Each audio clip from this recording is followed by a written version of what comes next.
कान्हा और बलराम, आप दोनों को मैंने 16 कलाओं में से विद्या कला का ज्ञान दे दिया है।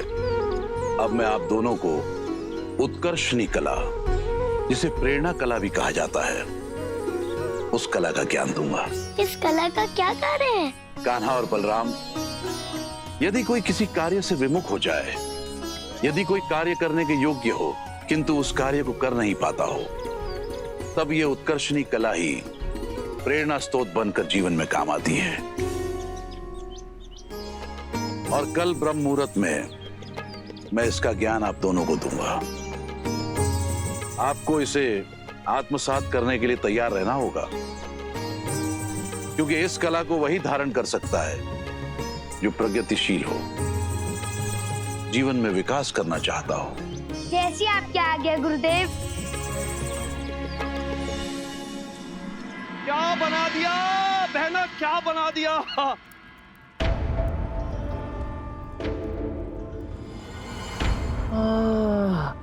ऐसा क्या बना दिया?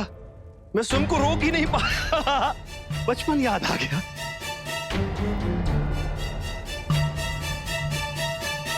कितना अच्छा था ना बचपन।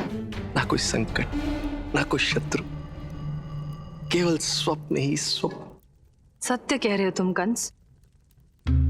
बचपन सचमुच कितना अच्छा था, किंतु ये किसे पता था कि तुम्हारा एक मूर्खता से भरा स्वप्न, खेल खेल में भगवान बनने की इच्छा इस आयु तक चली आएगी और तुम इतने बड़े अधर्मी बन जाओगे। आज भी बहना, क्या धर्म अधर्म की बातें भोजन के समय? अब तो केवल स्वाद की बातें होनी चाहिए। बनाया क्या है? तुम्हारे अंतिम भोजन के लिए कुछ विशेष बनाया है कंस।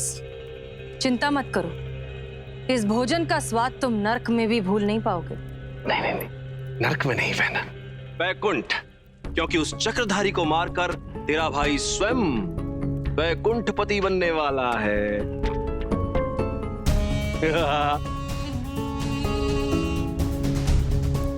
36 भोग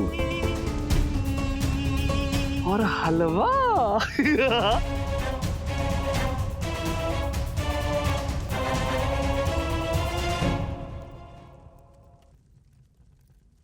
इसे और स्वादिष्ट बनाने के लिए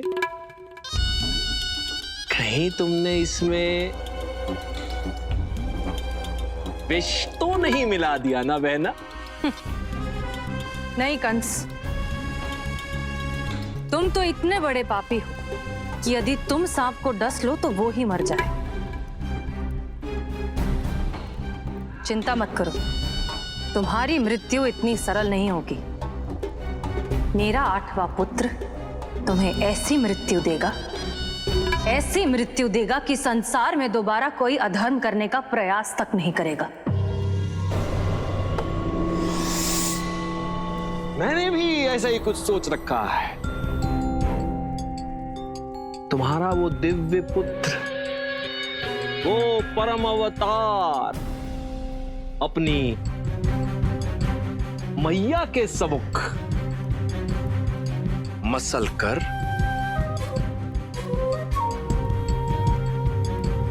चूर चूर कर दूंगा।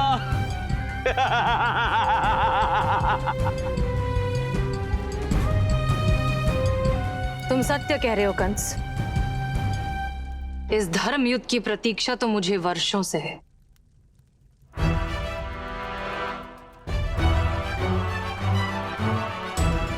अरे बातों बातों में मैं तुम्हें हलवा खिलाना तो भूल ही गई। आओ कंस, अपनी बहना के हाथों अपने जीवन का अंतिम हलवा खाओ।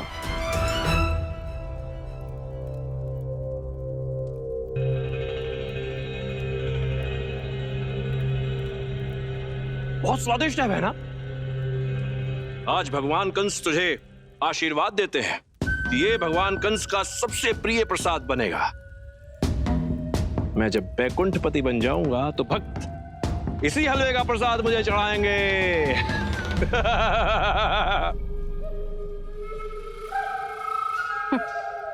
जानते हो कंस, कोई भी शुभ कार्य करने से पहले मुंह मीठा करवाया जाता है, और आज मैंने तुम्हारा मुंह मीठा करके तुम्हारी अंतिम यात्रा की तैयारी का आरंभ कर दिया है। मुझे भी इसी क्षण की प्रतीक्षा थी, अंतिम यात्रा की। तूने मुंह मीठा करवा दिया है, अब लगता है प्रतीक्षा की घड़ी समाप्त होने वाली है।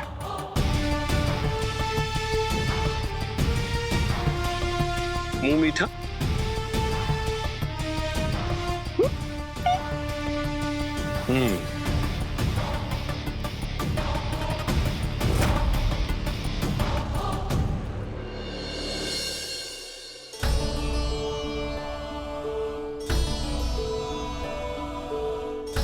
कान्हा, बलराम, रात्रि बहुत हो गई है, अब तुम दोनों जाओ, जाकर विश्राम करो।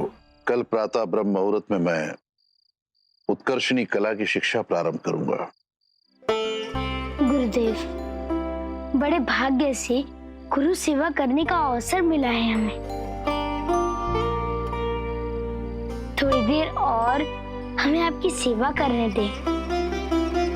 कान्हा, जी गुरुदेव। तनिक बाहर जाकर देखो तो सही कितना समय हुआ है। मैं अभी देख कर आता हूँ।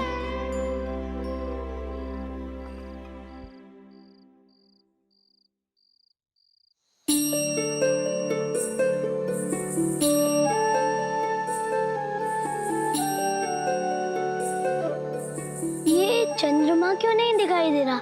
कोई बात नहीं, मैं आगे चलकर देखता हूँ।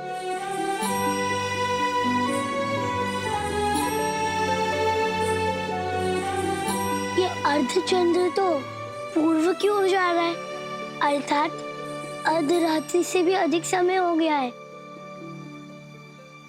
किंतु अभी बहु मुहूर्त होने में समय है। बचाओ! बचाओ! बचाओ! यहाँ तो दूर दूर तक कोई स्त्री नहीं दिख रही है। बचाओ! किंतु ये तो किसी स्त्री का ही चीखने का स्वर है। बचाओ! बचाओ!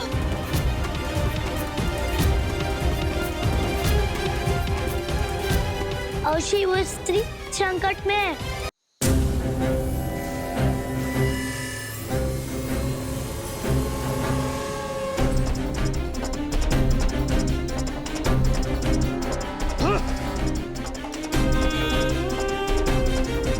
कहाँ गई? वो नहीं, सैनिकों, वो स्त्री जीवित नहीं बचनी चाहिए। यदि वो जीवित रह गई तो महाराज कालेश्वर हम सबकी हत्या कर देंगे। मारो!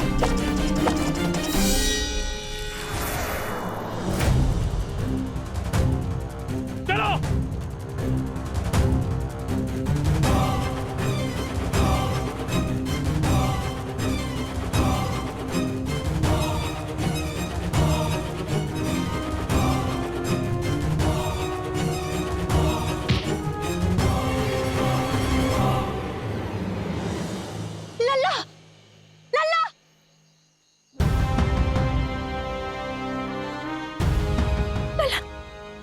ठीक तो है ना?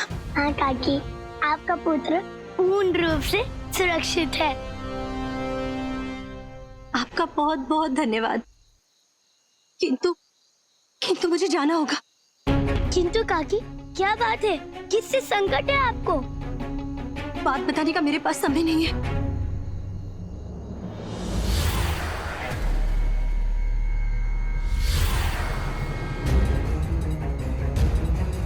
काकी बचिए!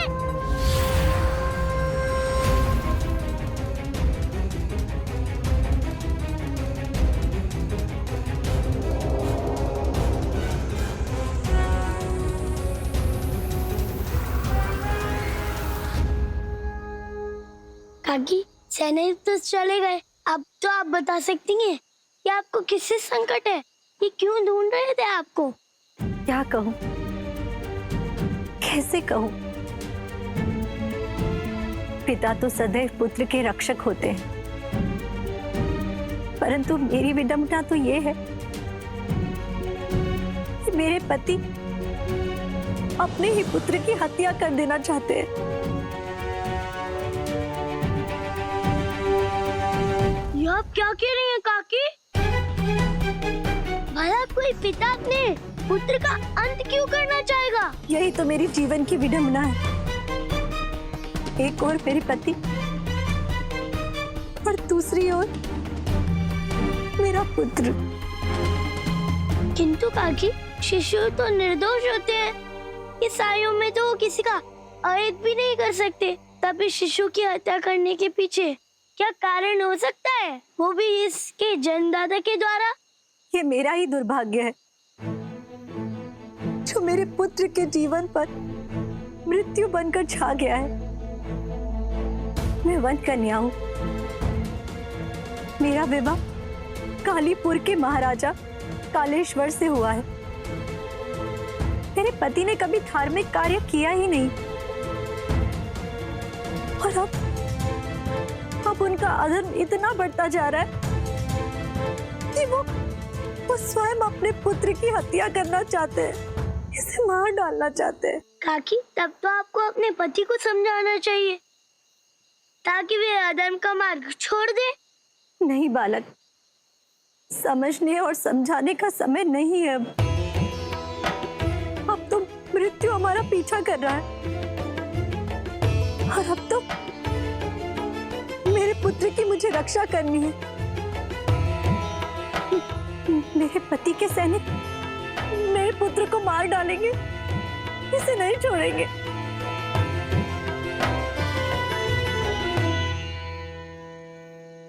काकी, मेरी बात तो सुनिए।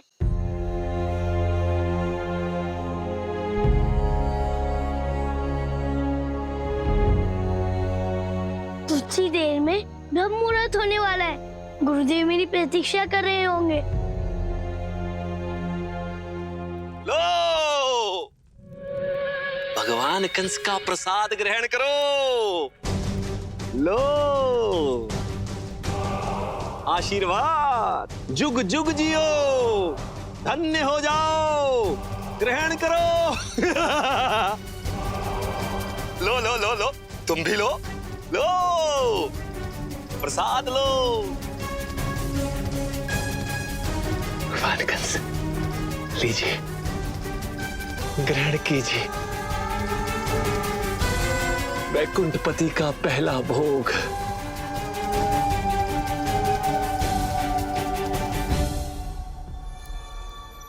अरे माँ, लीजिए लीजिए लीजिए, आप भी लीजिए, ग्रहण कीजिए। पुत्र, तुमने कभी सोचा है कि कृष्ण इतना बड़ा छलिया है तो उसकी माँ कितना छल करती होगी? देवकी उस कान्हा की माँ बाद में है, मेरी बहन पहले है। लीजिए। कंस, तुम अपनी बहन के प्यार में इतना डूबे हुए हो, सोचो कि अचानक वो तुम पे इतनी प्रेम वर्षा क्यों कर रही है? अरे माँ, भाई बहन में नोक झोंक तो होती रहती है, इससे उनमें और अधिक प्रेम हो जाता है। आप चिंता मत कीजिए। इसी बात की तो चिंता है मुझे। देवकी अपने इन कार्यों से तुम्हें शक्तिहीन करना चाहती है, तुम्हारे मन में भय बिठाना चाहती है। वो चाहती है कि कृष्ण से युद्ध करने से पहले तुम मन ही मन अपनी हार मान लो।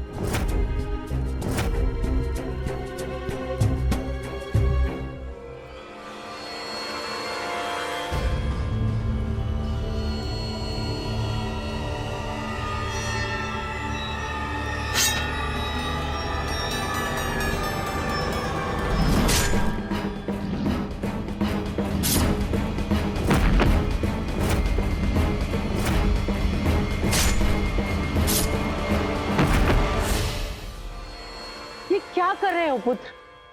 भय लगा? लगा ना मां? कंस का पर्यायवाची है भय।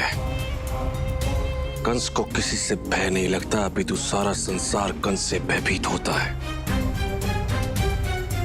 इसीलिए आप भूल जाइए कि मुझे किसी से भय लगता है। और भाई बहन के प्रेम से इतनी जलन? आपको तो प्रसन्न होना चाहिए मां। इतने वर्षों बाद मेरी बहन कारागार से आई है।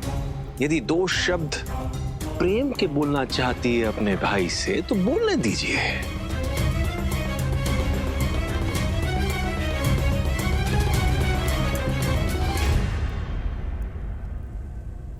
कंस, तुम समझ नहीं रहे हो पुत्र, परंतु देवकी के इस भय के खेल को मुझे तुम्हें समझाना ही होगा।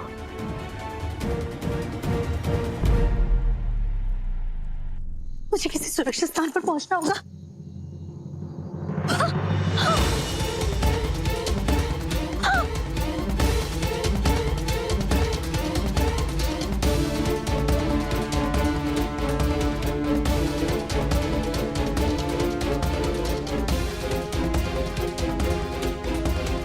अब आप कहीं नहीं जा सकती महारानी।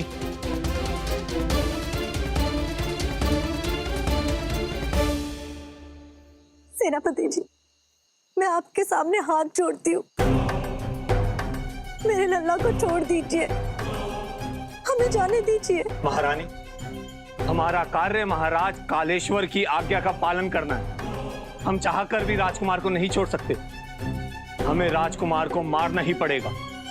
सैनिकों, देखते क्या हो, छीन लो इस बालक को। ये बालक हमारे महाराज की मृत्यु का कारण बनेगा। ये जीवित नहीं रहना चाहिए। नहीं सेनापति जी, छोड़िए, छोड़ दीजिए, मेरे बच्चे को छोड़ दो। मेरा पुत्र, मेरा पुत्र, छोड़ दो मेरे बच्चे को। मैं आपके सामने हाथ जोड़ती हूँ, मेरे पुत्र को छोड़ दो। सेनापति जी, सेनापति जी, मैं आपके सामने हाथ जोड़ती हूँ, पैर पड़ती हूँ, मेरे पुत्र को छोड़ दीजिए, उसे मत मारिए। महारानी, आप चले जाइए यहाँ से और अपने जीवन की रक्षा कीजिए। और तुम किसकी प्रतीक्षा कर रहे हो? मार डालो बालक को। नहीं, नहीं, ऐसा डर मत कीजिए। अपनी माँ की आंखों के सम्मुख मेरे पुत्र को मत मारिए।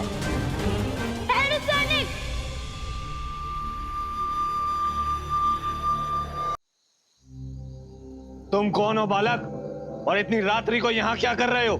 सेनापति जी, बस ये समझ लीजिए कि मैं आपके अंधेरे में खोई हुई सद बुद्धि हूँ। तुम कहना क्या चाहते हो?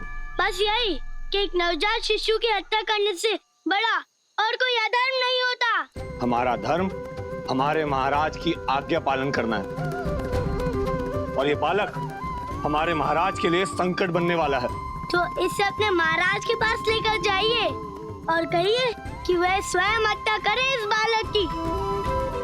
उससे एक तो उन्हें पूर्ण विश्वास हो जाएगा कि उनका संकट टल चुका है, और दूसरा कि आप एक नवजात शिशु की हत्या करने के पाप से भी मुक्त हो जाएंगे।